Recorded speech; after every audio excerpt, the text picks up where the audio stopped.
एक लड़की थी जो कृष्ण जी की अनन्य भक्त थी। बचपन से ही कृष्ण भगवान का भजन करती थी, भक्ति करती थी। भक्ति करते करते बड़ी हो गई। भगवान की कृपा से उसका विवाह भी श्री धाम वृंदावन में किसी अच्छे घर में हो गया। विवाह होकर पहली बार वृंदावन गई, पर नई दुल्हन होने से कहीं जा ना सकी और मायके चली गई। और वह दिन भी आया जब उसका पति उसे लेने उसे मायके से आया। अपने पति के साथ फिर वृंदावन पहुंच गई। पहुंचते पहुंचते उसे शाम हो गई।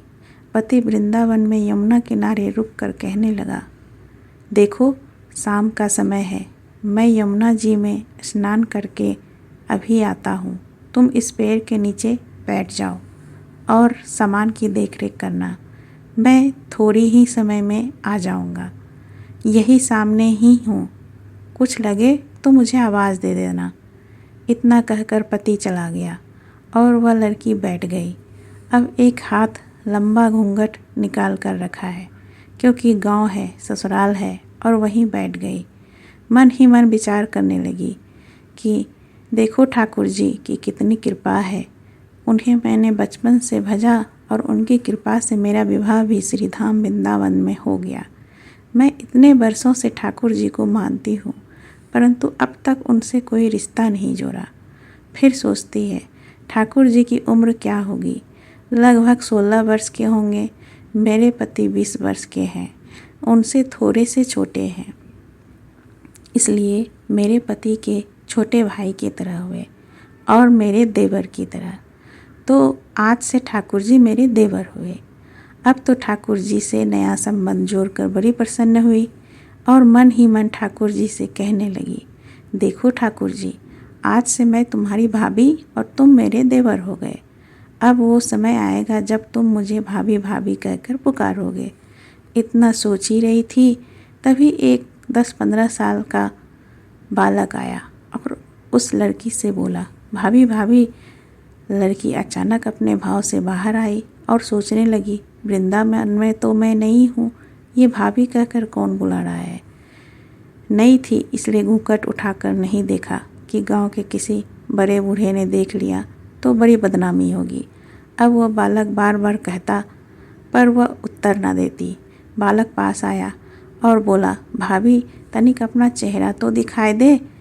अब वह सोचने लगी, अरे ये बालक तो बड़ी जिद कर रहा है, इसलिए कस के घूंघट पकड़ कर बैठ गई कि कहीं घूंघट उठाकर देख न ले।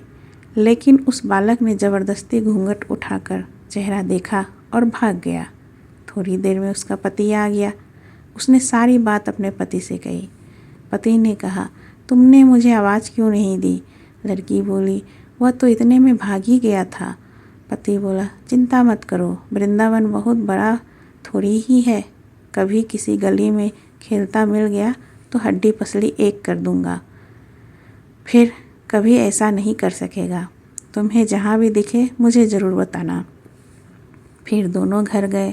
कुछ दिन बाद उसकी सास ने अपने बेटे से कहा, बेटा देख तेरा विवाह हो गया, बहू मायके से भी आ गई है, पर तुम दोनों अभी तक बांके बिहारी जी के दर्शन के लिए नहीं गए। कल जाकर बहू को दर्शन करा कर लाना। अब अगले दिन दोनों पति पत्नी ठाकुर जी के दर्शन के लिए मंदिर जाते हैं। मंदिर में बहुत भीड़ थी। लड़का कहने लगा, देखो तुम स्त्रियों के साथ आगे जाकर दर्शन करो, मैं भी आता हूँ। अब वो आगे गई पर घूंघट नहीं उठाती।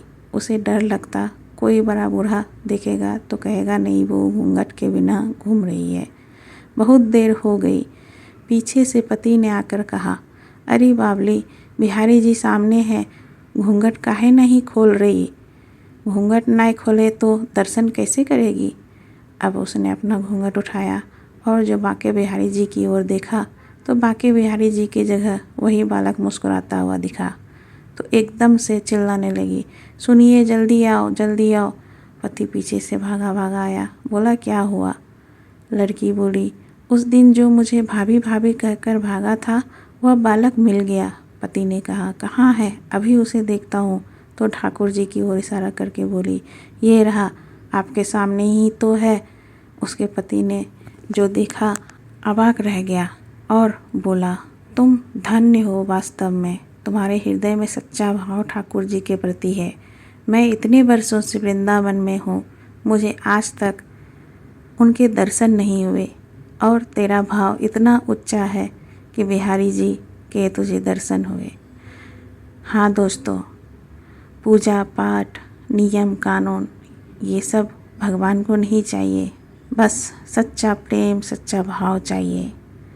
तो कहिए बांके बिहारी जी की जय।